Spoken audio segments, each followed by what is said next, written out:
I had spent the last 3 weeks meticulously planning my baby shower. 97 invitations, each personalized with tiny envelopes and handwritten notes, were sent to friends, family, even distant cousins I barely remembered meeting. My husband, Darren, kept shaking his head every time I fussed over decorations or the dessert table. "You're going to drive yourself insane, Anna," he said one evening as I adjusted the pastel balloons for the 4th time.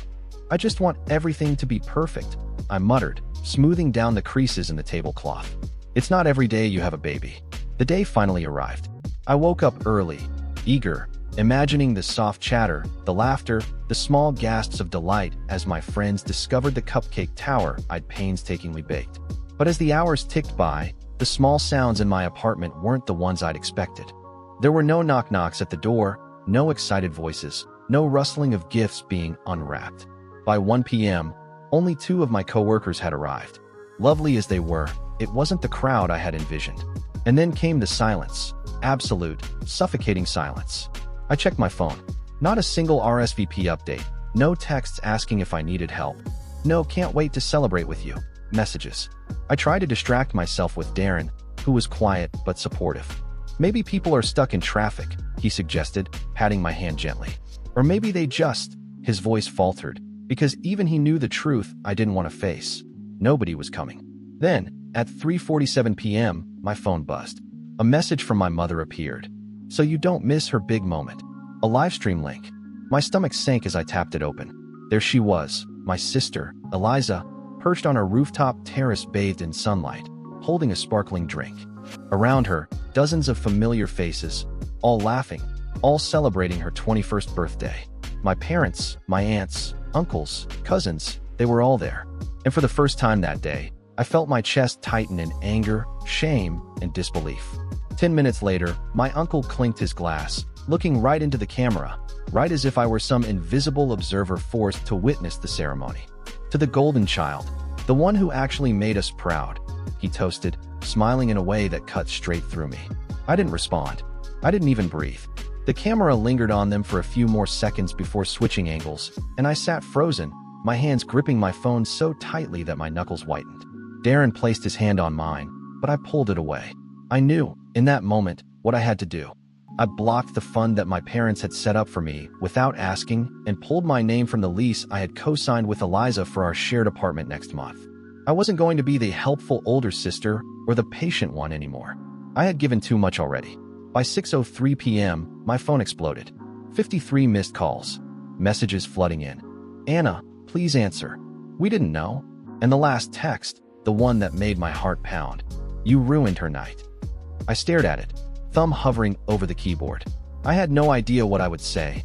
No, I knew exactly what I would say. But I also knew it wouldn't be gentle. I stared at my phone long after the messages stopped popping up, the silence ringing louder than any ringtone could. 53 missed calls, dozens of texts. My parents, my sister, Eliza, every single one trying to drag me back into a world I no longer belonged to. I opened the last message again. "You ruined her night." I could feel the weight of those words like a stone pressing into my chest. And yet, I wasn't sorry. Not for 1 second. Darren hovered beside me, hesitant.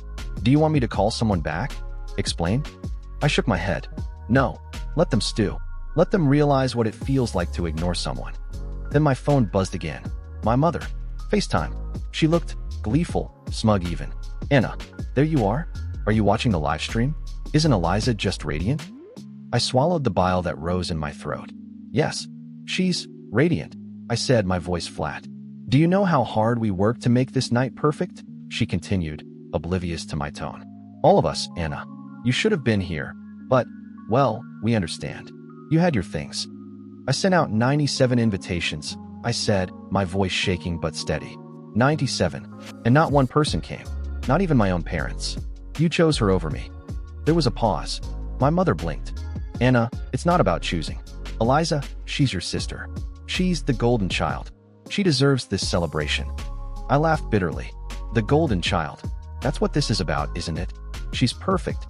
She's beautiful. She's everything you wanted me to be, but I'm not her. And apparently, that makes me invisible. My father appeared behind her, arms crossed, his expression unreadable. "Anna, we didn't mean." Don't. I interrupted. Don't you dare try to soften this. You weren't at my baby shower. You were all on that rooftop, drinking and laughing, pretending that none of this was happening to me. And you wonder why I'm angry? The screen went quiet for a few seconds. Then my mother's voice, quieter this time, almost defensive. We thought you'd understand. We thought you'd. I understand perfectly, I snapped. I understand that my life, my happiness, my baby, none of it matters to you unless it's convenient, unless it makes Eliza shine brighter. Darren squeezed my shoulder, murmuring, "You don't have to do this alone." I looked at him, grateful for his support, yet furious at the world that had made me feel so small. "I'm done being the patient, understanding one," I said. "I'm done waiting for people to show up for me. I'm done making excuses for my family." I blocked the fund. I pulled my name off her lease. And I'm not apologizing for any of it. My mother's face paled. "Anna, you don't mean that. Please, think about Eliza." "I've thought about Eliza my whole life," I said, my voice calm now, deadly calm. "I thought about her when I tried to make this shower perfect. I thought about her when I co-signed the apartment. I thought about her every time I ignored my own needs for the sake of keeping the peace. But now, it's my turn." I hung up before anyone could respond. Silence.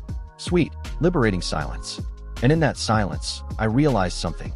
I wasn't powerless. I wasn't invisible. I still had my dignity. I still had my life. And now, I had the freedom to reclaim it. Even after hanging up, my apartment felt like a tomb. The pastel balloons drooped in silent accusation, and the cupcake tower I had so carefully arranged now looked absurd, like a mocking monument to my failure. Darren paced behind me, trying to think of words that could soothe the fire simmering inside me. "You okay?" he asked cautiously. "No," I admitted, finally letting the weight of the day crash over me. "I'm not okay. I'm furious, Darren. Furious that they made me feel invisible. Furious that all my effort, all my love, all my excitement, it meant nothing to them. Nothing." He nodded, understanding, but silent. There was no fix for this. Not yet. I sank into the couch, burying my face in my hands. Every memory of childhood flashed through my mind. The way Eliza got away with everything while I carried the blame for every little misstep. The way my parents' smiles always seemed reserved for her. I had tried to let it go. I had tried to convince myself that family meant love, not competition. But now it was all laid bare. I wasn't enough. I had never been enough. Then my phone buzzed again. Another message.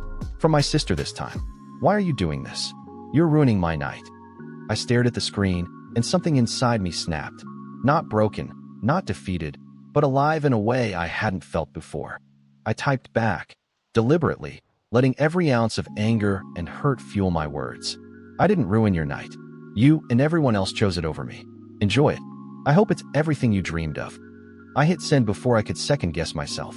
Darren leaned down, resting a hand on my shoulder. "That's pretty powerful." I looked at him, fire still burning in my eyes. "It's just the beginning. I've let them dictate my life for too long. Not anymore. This isn't just about a baby shower. It's about every single time I was sidelined, overlooked, ignored." He frowned. "What are you going to do?" I smiled, bitter but resolute. "What I should have done a long time ago. I'm going to protect myself and my baby.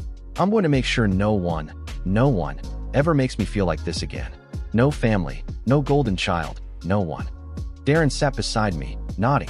"I've got your back." I felt a rush of clarity. The apartment, the empty chairs, the ignored invitations, all of it no longer symbolized failure. It was a clean slate, a line in the sand.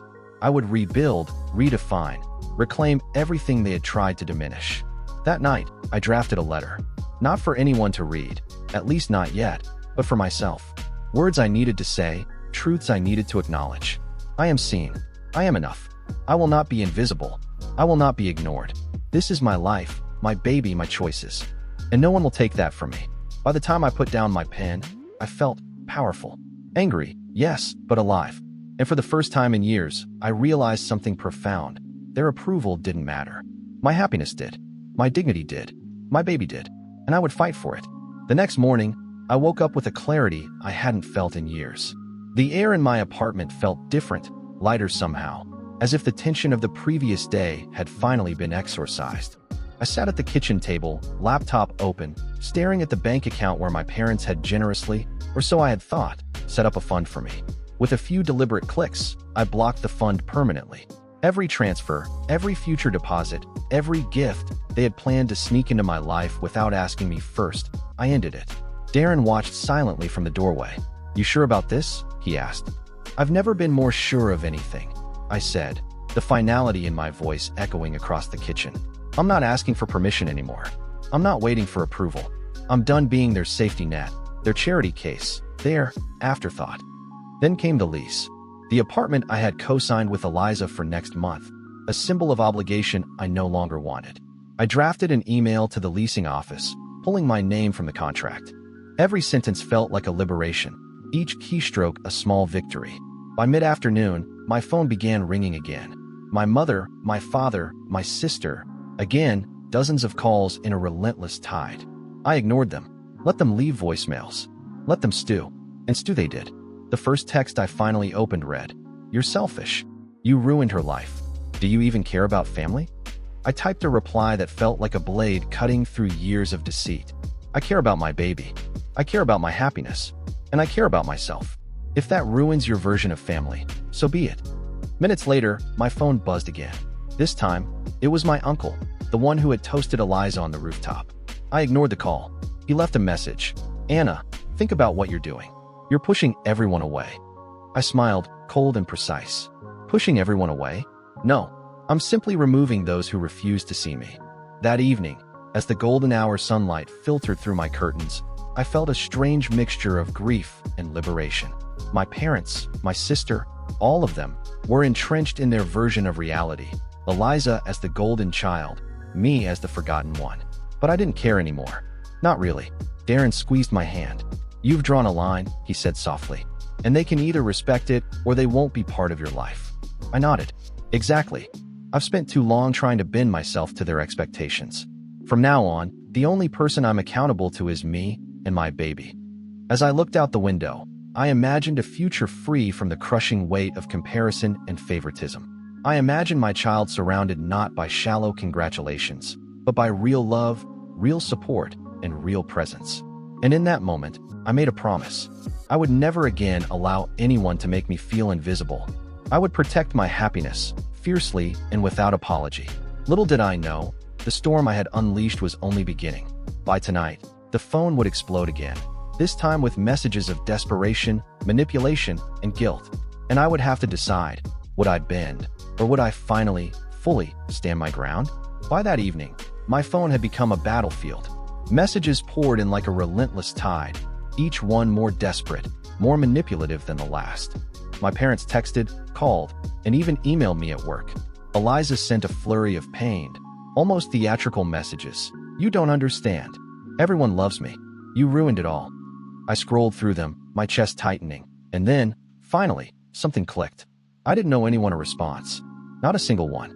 Darren watched as I read and ignored, his eyes heavy with understanding. "They're trying to provoke you," he said softly. "It's working if you react." I took a deep breath. "I'm not going to give them that power anymore," I said. But then came the calls from distant relatives, friends of my sister who had attended her rooftop bash. "Anna, why didn't you show up? You're being so dramatic," one friend said, her voice tinged with faux concern. "Eliza was so excited you'd be there." I leaned back in my chair, closing my eyes. "Excited for what?"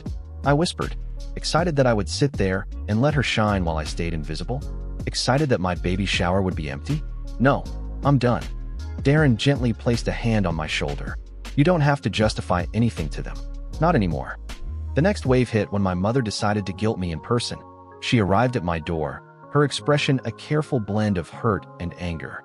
"Anna," she said, voice trembling, "we just wanted to celebrate Eliza. We didn't mean to hurt you."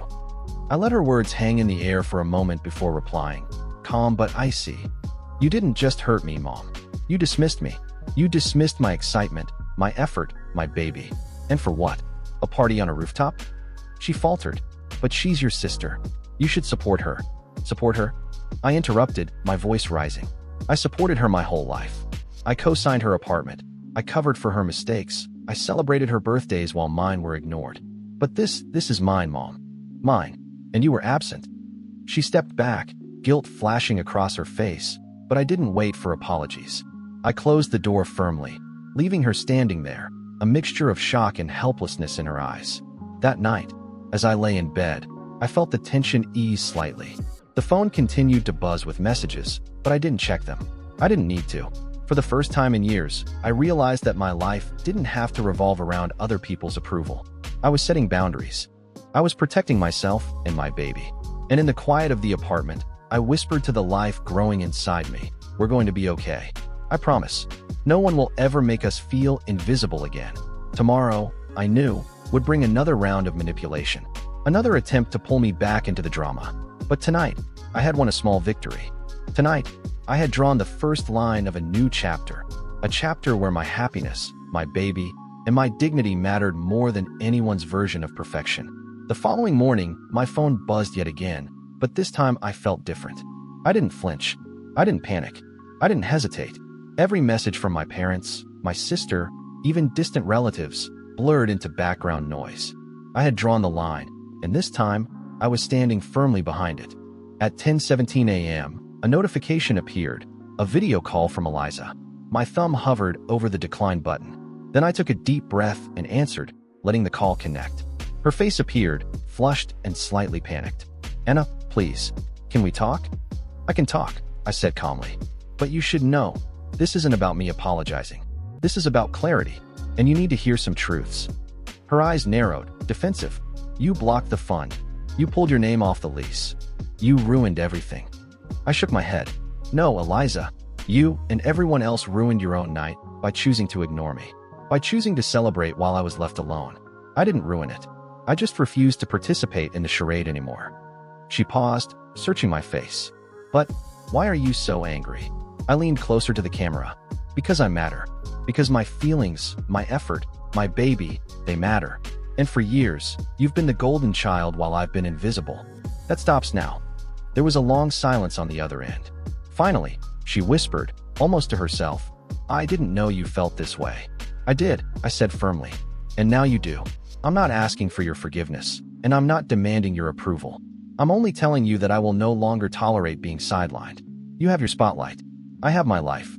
And that's how it's going to be." The call ended without another word. No tears, no apologies, no dramatic fight. Just quiet.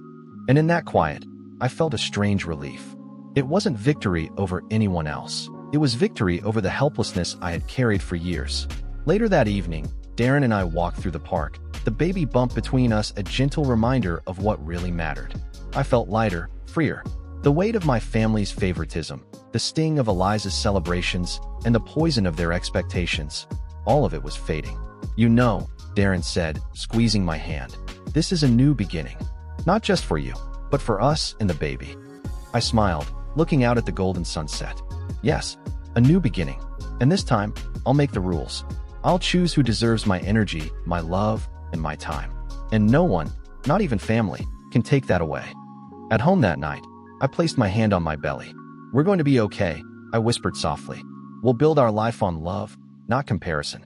We'll celebrate our joy without waiting for approval. And no one will ever make us feel invisible again." For the first time in a long time, I slept without anxiety, without anger, without doubt. The golden child could have her rooftop. I had my own light, and it was brighter than ever. Weeks passed, and the storm that had engulfed my family slowly began to settle. The phone still buzzed occasionally with messages and calls, but I no longer reacted. Each one felt smaller, weaker, irrelevant. I had built walls, not to trap myself, but to protect my peace. Friends who genuinely cared reached out. They didn't judge. They didn't compare. They celebrated with me quietly, sincerely, without needing to make it about someone else. And that was a revelation. It wasn't grand gestures that mattered. It was the authenticity behind them. One afternoon, as I decorated the nursery with soft pastels and stuffed animals, Darren looked over at me with a smile. "Look at this," he said. "Everything you dreamed for this baby, everything you wanted for your life, it's happening. You made it happen." I felt tears prick my eyes. "Yes," I whispered. "I did. Not because anyone else approved, but because I refused to let anyone else define my happiness." Then came a quiet message from my sister. Just a line. "I hope one day you can forgive me." I stared at it, feeling no need to respond.